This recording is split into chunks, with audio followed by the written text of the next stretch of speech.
अब हम लोग तीसरे अवस्था को समझ लेते हैं।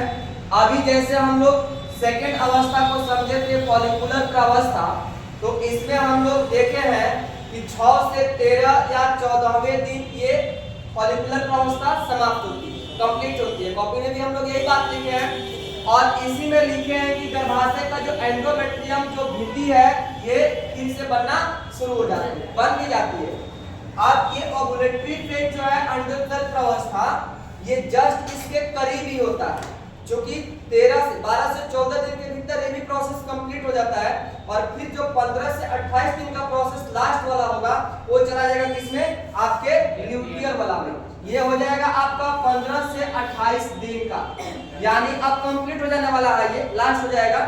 और ये बचा है आपका कितना, 13 से 14 दिन का प्रावस्था आपका हो जाता है कौन, अंडोत्सर्ग। ठीक है, ये स्पेशली 14 दिन का होता है। अंडोत्सर्ग जो होता है स्पेशली 14 दिन का होता है, ये 14 डेज ही होता है, लेकिन ये होता है 13 से 14 दिन इसके करीबी होता है कौन, सेकंड वाला फॉलिकुलर प्रावस्था। और आपका ये जो फेज होता है ये तो नॉर्मल 3 से 5 दिन का अवस्था होता है। कितना होता है, 3 से 5 दिन का। ये हम लोग टोटल देख लिए, यहाँ पे डे बाय डे इसको डिवाइड भी कर दिए।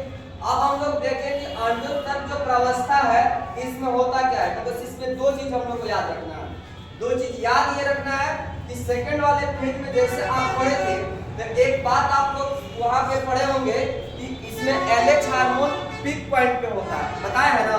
पीक पॉइंट का मतलब होता है कि एलएच हार्मोन जो होता है ये हार्मोन सबसे ऊपर होता है, इसका जो ग्राफ होता है सबसे क्या होता है, ऊपर होता है। और इसी के साथ साथ पैरेलल होता है, एक होता है आपका ये, एक होता है आपका एलएच और दूसरा इधर क्या होता है एफएसएच। ठीक है, दोनों हार्मोन यहाँ पे पीक पॉइंट पे होता है।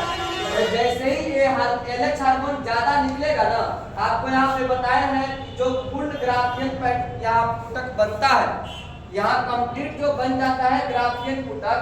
अब क्या होगा पता है, ये ग्राफियन पुटक अब फटेगा, क्या करेगा, फटेगा भाई। अब ये इसको इतना ना ज्यादा हार्मोन मिल गया है, इतना ज्यादा इसको प्रेशर अब मिल गया है कि अब इसको फटना ही पड़ेगा, दूसरा कोई उपाय नहीं है ना।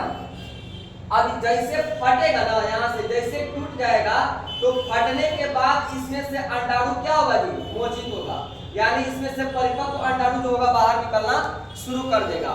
तो इस अंडाणु के मोचित होने की घटना को हम लोग कहते हैं कौन चीज है जी, ओवुलेशन। क्या कहेंगे बताओ, ओवुलेशन कहेंगे।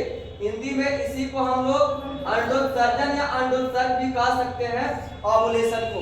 और कौन से दिन होगा ये भी याद रखना है, 14वें दिन होगा। कब होगा जी, 14वें दिन, यानी आवर्त चक्र के, आवर्त चक्र नहीं आवर्त चक्र, आर्तव चक्र मतलब मेंस्ट्रुअल साइकिल के 14वें दिन 14 डे ये प्रोसेस होता है। आया समझ में। अब लास्ट फेज हम लोग का बचा है, इसको हम लोग फिर अगले क्लास में कंप्लीट कर लेंगे, पढ़ लेंगे।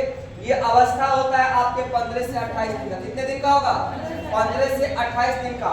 और जितना भी प्रोसेस हम लोग इसके पीछे पढ़ लिए हैं, फिर से वापस यहाँ पे आके, जैसे वो बन रहा था आपका एंडोमेट्रियम, और फिर से बनेगा धीरे धीरे बनते बनते, और लास्ट में जब फिर से 3 से 5 दिन के भीतर जब जाएगा डिजनरेट हो जाएगा, वो टूट जाएगा, यानी प्रथम अवस्था फिर से आपका शुरू हो जाएगा, रिपीट हो जाएगा। ठीक है ना।